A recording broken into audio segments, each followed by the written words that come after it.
Hey everyone, welcome back to another video. Today we're going to be going over Star Wars issue number 35, a choice that will chart the fate of the galaxy. Now this is an issue that came out in 2020 and this was requested by a viewer during Nerd Theory a couple of nights ago. The reason for this is because in this comic issue, Luke Skywalker finally gets his green lightsaber. And it's through the course of the new, Disney way of essentially turning his lightsaber crystal, which is a neutral color, to green. Now, if you remember many years ago, I think it was about 4 to 5 years ago, I made a video when I was covering a lot of the Vader comics, how Vader made his crystal red, and this was through the way of bleeding, which is how Sith make their crystals red. We learn a lot of information in this comic issue about it, both the Sith way and the Jedi way, so let's get right into it. Essentially, the rundown is, after the damage of Luke's lightsaber at the hands of the kill droids, Luke needed a new one. So he and R2 went to the Imperial-occupied planet of Christophsis in search of kyber crystals. And this is where he met the mysterious Greta, who has her own personal vendetta against the Empire. She agreed to help Luke until they were attacked. Luckily, the kyber expert they were searching for arrived just in time, but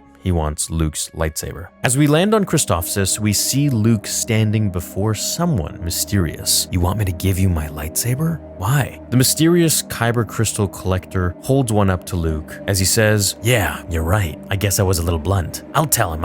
And where he's not talking to Luke or anyone else, but the kyber crystals themselves. So this guy obviously is a little bit loony, but I think every sort of scientist or genius is. "Luke, meet Dr. Quada. He's who I brought you out here to meet. Quada, this is Luke Skywalker. You're right. He does need your help." "Is he all right, Greta? It seems like he thinks those crystals are talking to him." The scene gets a little funny, a little comical, and we learn that, this guy, Dr. Quada, is okay, but he's just a little bit loopy in the head. But he actually has a gift where he's able to talk to the crystals. And this is where we start to learn that these crystals aren't just regular crystals. Kyber crystals, indeed, are almost sentient in a way. They're alive. They can feel, they can think. And this is going to lead us into a really interesting part of the comic in just a minute here. So let's continue. Luke apologizes, hands him his broken lightsaber, and Dr. Quada takes it apart and holds up the yellow crystal. Now, if you're wondering why he has a yellow lightsaber at this time, it's because in the comics, Luke went to this place, which I covered in a very old video, and I can't remember too much of it, but he went to this old place, this old temple, and he fought the ghost of the Grand Inquisitor, who was entombed there for all of eternity by Darth Vader. Pretty far-fetched story, but I mean, hey, it is Star Wars, so far-fetched doesn't really go a long way. Dr. Quada holds up the yellow cracked crystal to his lenses. "Yeah, like I thought. There's your problem. Your little buddy here's dang near broken in half. It's doing its best for you, but I don't know what you expect. They're minerals, not miracle workers. Is there anything you can do?" Dr. Quada talks about making the crystal happier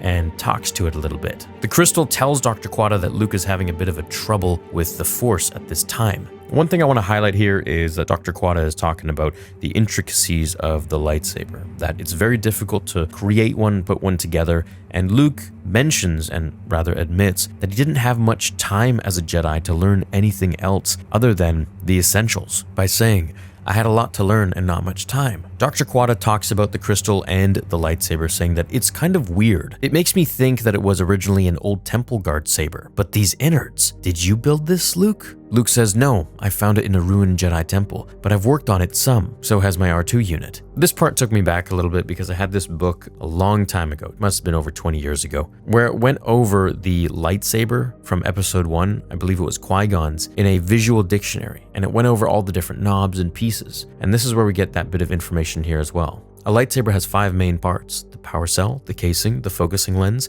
the emitter, and the crystal. The rest is just wiring, an on-off switch, and whatever fancy extra bits people want to build in. All in all, though, it's a pretty simple device. The crystal's the key. It focuses not just the energy from the power cell, but also the Force itself. If you get a good connection between crystal and wielder, it should almost feel like the saber's moving by itself. You don't even have to think about it, or that's what they say. I'm no Jedi, no Sith either. I wouldn't know. Did you ever feel anything like that, Luke? And so once again, this is pretty cool because we get to see and learn how lightsabers, if they are in tune with their user, are really able to move without the user really thinking. It's kind of like a Ultra Instinct Goku, where the lightsaber and the Jedi or Sith move in unison. Kind of like, Harry Potter wands, I guess. The wand matches the wizard. Luke says both the sabers that he's owned were good tools. However, this one, in particular the yellow one, feels different than Anakin's, than his father's. But neither is exactly what Quad is describing, he says. That's because you found this one. You didn't choose it, and it didn't choose you.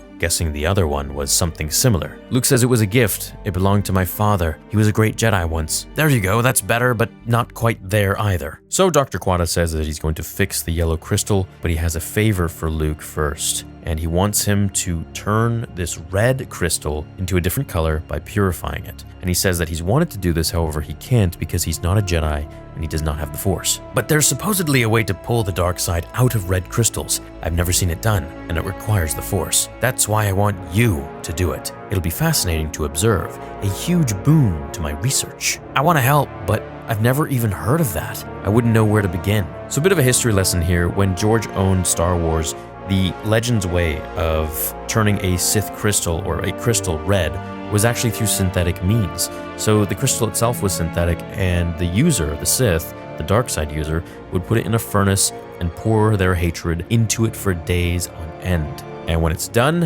it's ready to harness the powers of hatred, fury, anger, and the dark side.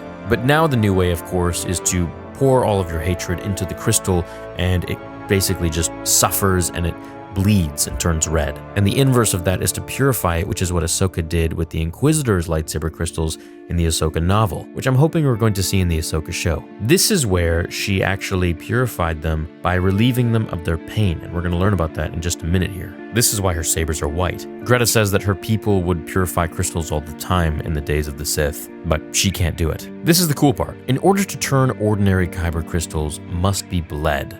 A dark side practitioner pours their rage and pain and fear through the crystal, leaving it vibrating in scarlet agony, like a feedback loop.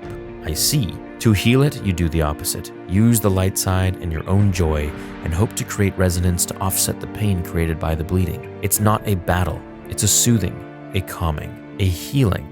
And this is very much the Jedi and Sith way. One is to destroy and pour pain into things and harness anger, and the other one is to heal. This is one reason why Sith can never use Force Heal. They can use Force Drain, which essentially just takes the life force of something else and adds it to their own. To heal the crystal, you must connect deeply with the dark side user whose suffering created it. So this is also something I didn't know. They actually have to connect with the dark side user. So let's say we took Vader's lightsaber crystal.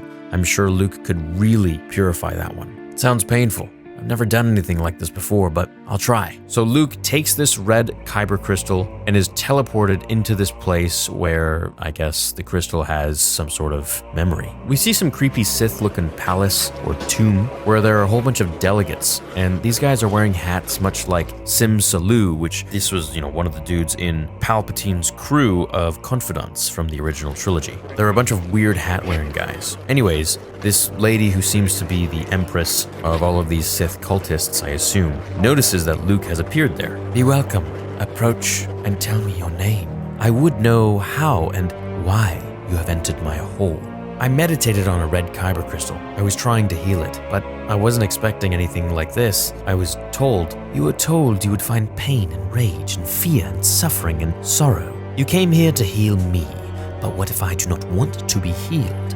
I am not sick, young master. Your ministrations would, to me, be a form of violence. You have experienced violence, I think.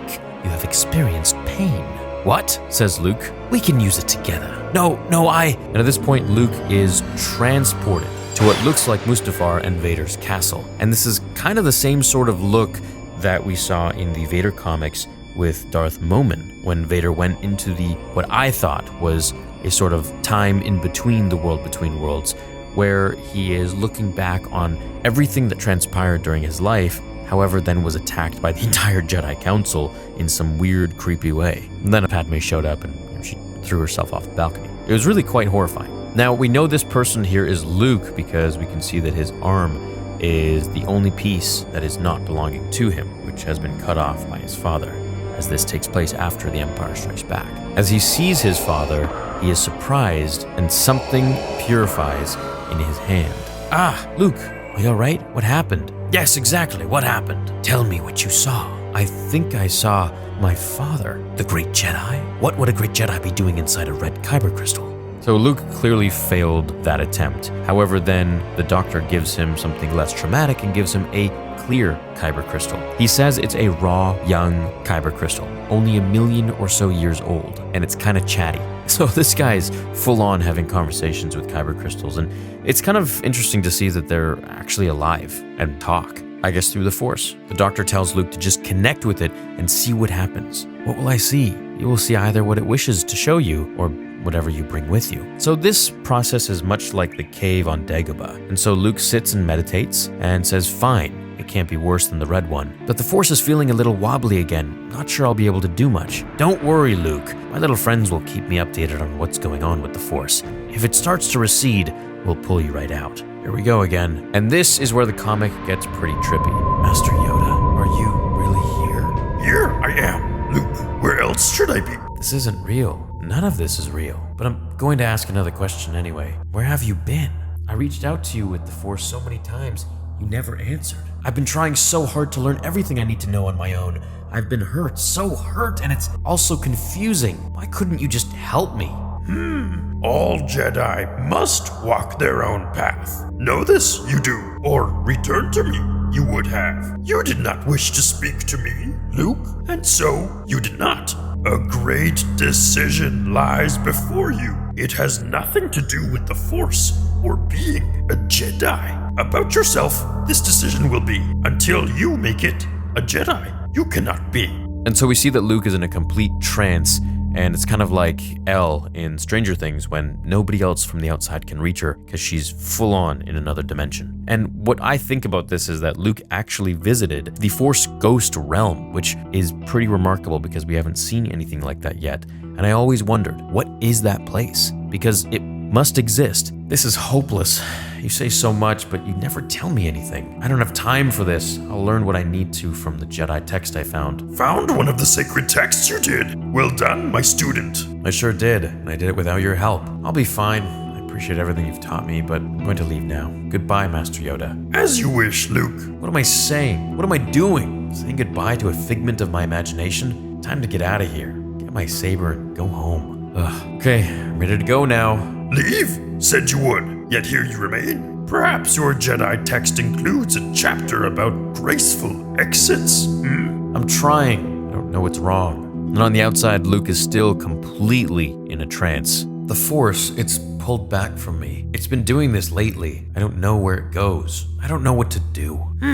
Luke, what night it is? Is the sun gone? I mean, of course not. Of course. Obvious it is. Goodbye, my apprentice. Thoughts, have you? Still, after all he has learned, he is not ready. Yes, but learned much he has. Came here, he did. Even if understand what he was doing, he did not. When the time comes, ready, he will be. Wow, it's green! Luke wakes up and sees that his lightsaber crystal in his palm is actually green from his conversation with Yoda. And really, I guess all it took was that last little phrase by Yoda to make him reawaken with the Force and connect back to the Force itself. And that was when Yoda said, "When night falls, is the sun really gone?" And that just means essentially that when you don't feel the Force or when you don't have the Force, does that mean the Force doesn't exist? Does that mean the Force isn't there anymore? And of course the answer is no. So Luke leaves, even though the doctor was trying to essentially bait him and see what happens as an experiment, even if it meant Luke would die in the crystal or be trapped in there forever. He ends up taking the green crystal with him and the red one as well, maybe one day being able to heal it. He thanks Greta and gets out of there, saying that he learned things that he never thought he would, saying that the biggest battles are yet to come, but before then, I have some thinking to do. And so that completes this comic issue. Now, my thoughts about it are that I really don't like the fact that Luke made this random kyber crystal green. I much would have rather preferred if it were Qui-Gon's green crystal, which he had found in Obi-Wan Kenobi's box, which Obi-Wan carried Qui-Gon's crystal and his lightsaber with him, as well as in that same box was also Anakin's lightsaber, which he tinkered and gave to Luke later on in life. However, I think something that would have been much more meaningful would have been to have taken Qui-Gon's crystal out of the box by Luke and used it for his own lightsaber, which looks exactly like Obi-Wan's pretty much, and the schematics for that were given to him by Obi-Wan in Obi-Wan's journal. So yeah, okay, it's interesting information for sure in this one about kyber crystals and their new way of being purified, and the whole thing with Yoda and the netherworld of the Force is at least what I thought it was, unless it was all just in his mind and imagination, which I don't think so. I think the crystal itself teleported him into a new world of purely the Force. So while that was fun and interesting and new, I much would have rathered it to not be some sort of generic raw kyber crystal that needed to be imbued with the Force of some sort of caliber. I would have much rather have been something a little more sentimental, like Qui-Gon Jinn's. That's my thoughts and breakdown, and bringing this comic issue to life. I definitely missed bringing these comics to life and doing the voices, and as silly as they are, they're really enjoyable, so I hope you enjoyed it along with me. I'll catch you all in the next episode here on Star Wars Theory. Until then, my fellow Jedi and Sith friends, remember, the Force will be with you always.